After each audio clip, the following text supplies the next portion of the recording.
वाळू चोरीवरून अनिल परब यांचे विधान परिषदेमध्ये गंभीर आरोप। महसूल राज्यमंत्री वाळू पकडतात त्याचे मी पुरावे देतो असं अनिल परबांनी म्हटलं। पकडलेली वाळू गरीबाला 5 ब्रासनं द्यायला हवी पण ती दिली जात नाही असं परब म्हणाले। तर परबांनी पुरावे द्यावेत, मी चुकीचा आढळलो तर राजीनामा देईन असं महसूल राज्यमंत्री योगेश कदम यांनी म्हटले। आमदार वाळू पकडतायत, बरोबर आहे।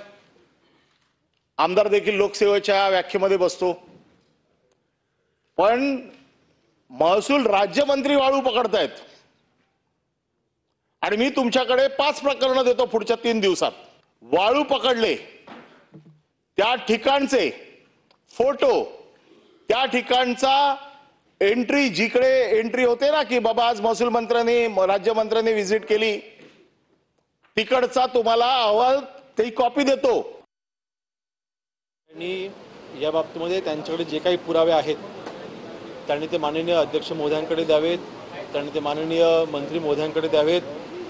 आणि महाराष्ट्रामध्ये कुठेही जर का मी स्वतः कुठे गाडी अडवली असेल, मी स्वतः कुठे वाळूच्या डेपोवरती गेलो असेल आणि मी कारवाई करायला लावली आणि मग ती थांबवायला लावली असं कुठे आढळलं असेल तर त्यांच्या सांगण्याची वाट बघणार नाही, मी स्वतः राजीनामा देऊन टाकेन।